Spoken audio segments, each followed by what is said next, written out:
In this video, I'm going to be changing the engine oil on my Honda XL125RC. Now, I've had this bike for quite a few years now. I don't do many miles on it. It's a bit of an objet d'art in the sense that I just keep it and look at it. I maintain it. I ride it a bit, but last year between MOTs there was less than 100 miles, so it really does only come out on very nice days, on rare occasions. I think it's becoming a bit of a classic now. Say it's from 1984.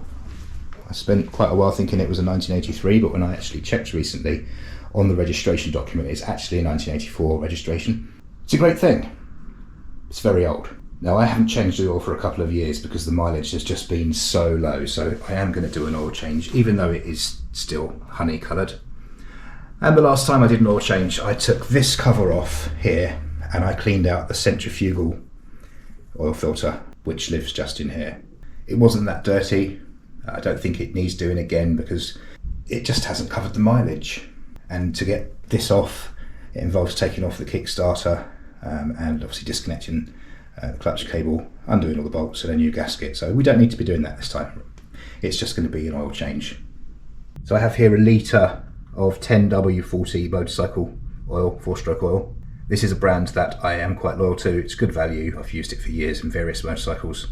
The capacity on this is said to be 0.9 of a litre if you just change the oil, and 1.1 if you clean out the centrifugal filter. So this should be enough today. So the sump drain plug on this is a 24mm.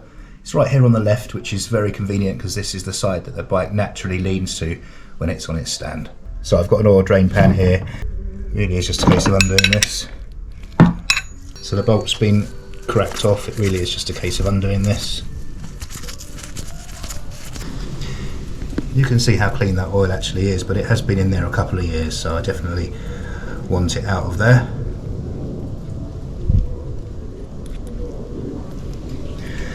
So that's the cap,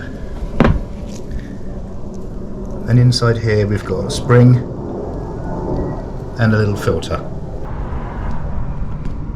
Now, I didn't warm up this engine beforehand, which I normally would, but this bike has been stood for so long it just makes sense just to drain it out. And I'm not in a rush to let that drain, so I can leave that running out of there until it stops. There's not going to be any oil at the top of the engine because it hasn't been run for weeks. So let's just take a minute to look at what we've got here. So we've got the cap. I could replace that O-ring there. I did replace it last time. It looks absolutely fine. Don't have any of those in stock anyway today. That's the little filter which I'll blast out with some brake cleaner. It looks completely clean. And of course the spring. So that fits in. And the whole assembly to the engine like that. And just carry out the final tightening. This engine casing's aluminium, so we certainly don't need to go mad tightening this. And now we can refill it. So the oil filler is around the other side, and it has a little dipstick as opposed to a sight glass that some motorcycles have. So it's just a case of putting 0.9 of a litre down in there. This may be one of the simplest jobs I've ever made a video on.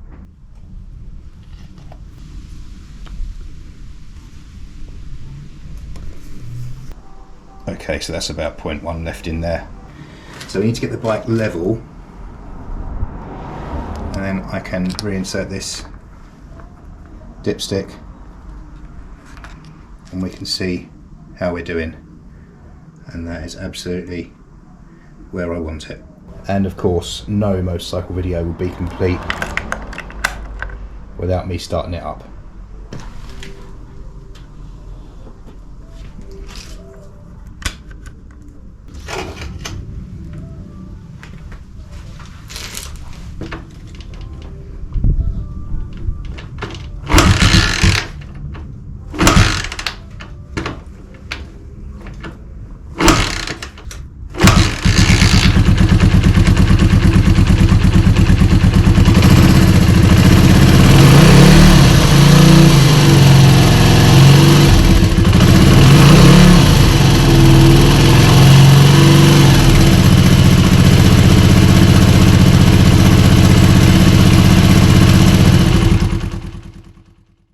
Well, that's it.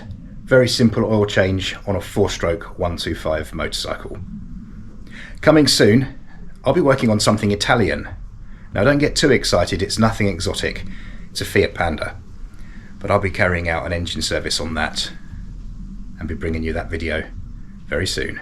Please don't forget to like and subscribe if you wish. Thank you and goodbye.